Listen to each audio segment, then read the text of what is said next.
जय माता दी दोस्तों। वर्ल्ड बेस्ट मैजिक में आपका हार्दिक स्वागत है। कैसे हैं आप सब, ये बताने के लिए कमेंट बॉक्स में जय माता दी ज़रूर लिखें। दोस्तों, आज हम इस वीडियो में बात करेंगे जो हम नवरात्र में माता की चौकी लगाते हैं या घट स्थापना यानी कलश स्थापना करते हैं, तो नवरात्र व्रत के पारण के बाद हमें इन चीज़ों का विसर्जन कैसे करना चाहिए, यानी इन्हें किस प्रकार से हटाना चाहिए। दोस्तों, एक बात बता दूं कि जितनी श्रद्धा भक्ति और नियम के साथ आपने माता की चौकी और कलश की स्थापना की थी, ठीक उसी प्रकार उतनी ही सावधानी और नियम के साथ आपको इन सभी चीज़ों को हटाना भी चाहिए। तो इस वीडियो में मैं आपको एक एक चीज़ के बारे में डिटेल में बताऊंगी कि आप माता की चौकी कैसे हटाएं, जल के कलश का आपको क्या करना चाहिए या खाली कलश का क्या करना चाहिए।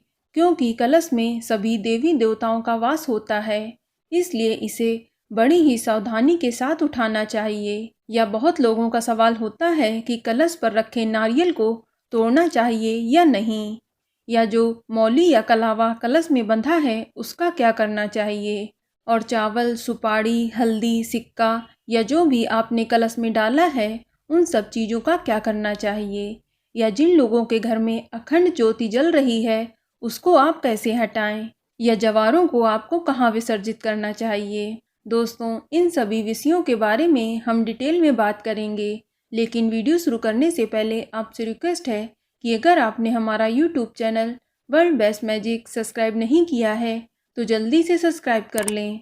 तो आइए शुरू करते हैं।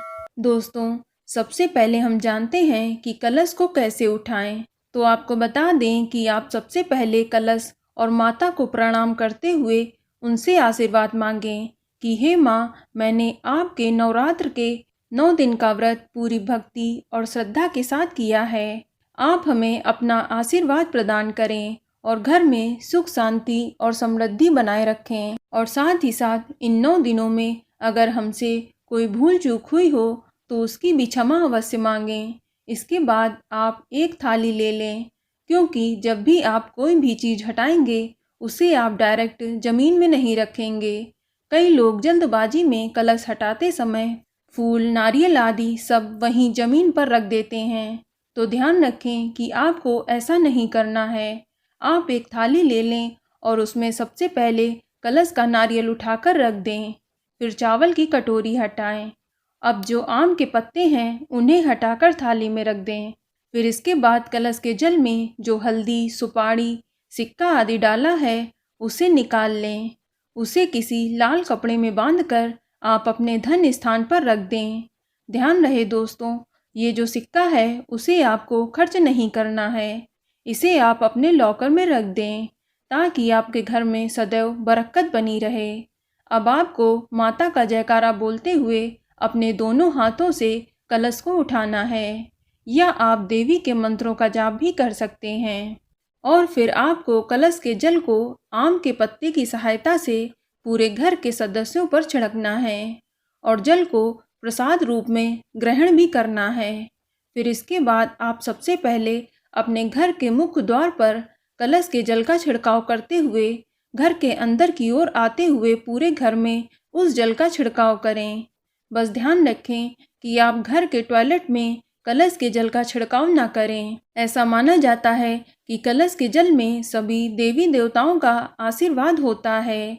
इसके बाद जो कलश में जल बच जाए उसे आप तुलसी के गमले में डाल दें या किसी भी शुभ पेड़ के गमले में डाल सकते हैं। और फिर जो खाली कलश है उसके बारे में बता दूं कि अगर आपका कलश मिट्टी का है तो उसे आप विसर्जित यानी जल प्रवाह कर दें, क्योंकि मिट्टी का कलश आप दोबारा इस्तेमाल नहीं कर सकते हैं। और यदि आपका कलश पीतल, तांबे या किसी भी धातु का है तो उसे आप अपने पूजा स्थल पर रख लें और आप इसी कलश में दोबारा भी कलश स्थापना कर सकते हैं। लेकिन ध्यान रहे, जो मिट्टी का कलश है उसका दोबारा इस्तेमाल नहीं किया जा सकता है। और एक बात का ध्यान रखें कि कुछ लोग उस कलश या लोटे को अपने घर के बर्तनों में मिला लेते हैं और उसका उपयोग करते हैं, तो ये बहुत ही गलत है। आप कलश स्थापना वाले लोटे का इस्तेमाल घर के बर्तनों में नहीं कर सकते हैं उसे अलग रखना चाहिए। चलिए अब बात करते हैं कि कलश के ऊपर रखे हुए नारियल का आपको क्या करना चाहिए, उसे तोड़ना चाहिए या नहीं, क्योंकि कुछ लोगों का मानना है कि नारियल को तोड़कर प्रसाद स्वरूप खा सकते हैं, या वहीं कुछ लोग इसे विसर्जित करने की सलाह देते हैं। तो मैं आपको बता दूं कि जो कलश के ऊपर नारियल रखा जाता है उसे श्रीफल कहते हैं। श्री यानी लक्ष्मी। उस नारियल को देवी लक्ष्मी का स्वरूप मानकर नवरात्र के 9 दिन पूजा अर्चना की जाती है। तो फिर आप उस नारियल को तोड़कर खा कैसे सकते हैं, फिर चाहे आपने सूखा नारियल रखा हो या फिर पानी वाला। आप कलश में रखे हुए सूखे नारियल को देवी का रूप मानकर अपने घर के मंदिर में रख सकते हैं और रोज पूजा अर्चना कर सकते हैं, या फिर अपने धन स्थान पर भी रख सकते हैं। लेकिन अगर आप इस नारियल को घर में नहीं रखना चाहते हैं तो फिर देवी स्वरूप इस नारियल को आपको जल में विसर्जित ही करना उचित होगा। चलिए अब जानते हैं कि जो आपने कलश में मौली या कलावा बांधा है उसका क्या करना चाहिए। तो आपको बता दें कि आप उस मौली यानी रक्षा सूत्र को माँ दुर्गा का आशीर्वाद समझ के घर के सभी सदस्यों के हाथ में बांध सकते हैं। और जो चावल आपने कटोरी में रखे हैं वे आप किसी ब्राह्मण को दान कर दें। और फिर आपने जो गेहूं या चावल कलश के नीचे या अखंड जोत के नीचे रखा है उसे आप पक्षियों को डाल दें। तो चलिए अब बात करते हैं कि अखंड ज्योति को कैसे उठाएं। तो आपको बता दें कि जितना भी घी आपकी अखंड ज्योति में हो, जब तक वह जले उसे जलकर पूर्ण होने दें। उसे आप बुझाएं नहीं, उसे अपने आप जलकर बुझने दें।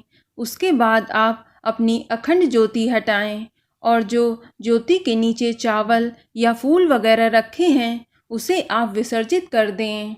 और अब बात करते हैं कि जिन लोगों ने अपने घर में जवारे बोए हैं उन्हें कैसे विसर्जित करें। तो सबसे पहले आप उसमें से कुछ जवारे तोड़कर माँ दुर्गा को चढ़ा दें और उनसे प्रार्थना करें कि हे माँ, जिस प्रकार आपने इन्हें हरा भरा किया है ठीक उसी प्रकार मेरे घर को भी अन्न धन से भरा रखें। फिर आप उसमें से कुछ जवारे तोड़कर आशीर्वाद स्वरूप अपने कानों में लगा लें और कुछ जवारे आप अपने लॉकर में भी रख सकते हैं और बाकी बचे जवारों को आप जल प्रवाह कर दें। और जो फूल माला या अन्य पूजा की सामग्री है उन सभी को आप एक जगह एकत्रित करके आखिरी में उसे जल प्रवाह कर दें। और अब आखिरी में बात करते हैं सबसे ज़रूरी चीज़ की, माता की चौकी कैसे हटाएं। इसमें लोग गलती करते हैं कि सबसे पहले माता की फ़ोटो को उठा लेते हैं। तो आपको बता दें कि आप सबसे पहले जो श्रृंगार की सामग्री आदि चढ़ाई है उसे उठाएं। उसे घर की कोई सुहागन महिला माँ का आशीर्वाद समझकर प्रयोग कर सकती है, या आप उसे किसी ब्राह्मण को दान कर सकते हैं। फिर इसके बाद जो भी माँ के सामने फूल माला आदि चढ़ाया है उसे उठाना चाहिए। और अब आप माता का जयकारा बोलते हुए माता की चौकी को अपनी जगह से हिला दें। और फिर इसके बाद आप माँ दुर्गा की फ़ोटो या मूर्ति को उठाकर अपने घर के मंदिर में रख सकते हैं। और यदि आपने माँ दुर्गा की मिट्टी की मूर्ति स्थापित की थी तो उसे आप जल प्रवाह कर दें। इसके बाद जो लाल वस्त्र चौकी पर बिछाया है उसे आप किसी ब्राह्मण को दान कर दें।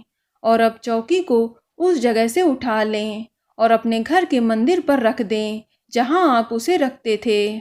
बस ध्यान रखें कि तुरंत आप उस चौकी को धोएं नहीं। तो दोस्तों, इस तरह से आप पूरी श्रद्धा भक्ति और सावधानी के साथ विसर्जन करेंगे तो देवी माता अपनी कृपा आप पर सदैव बनाए रखेंगी। तो बोलो माँ जगदम्बा की जय। तो दोस्तों, ये जानकारी आपको अच्छी लगी तो कमेंट में जय माता दी जरूर लिखें। और अगर आपका कोई सवाल हो तो उसे कमेंट बॉक्स में अवश्य पूछ लें।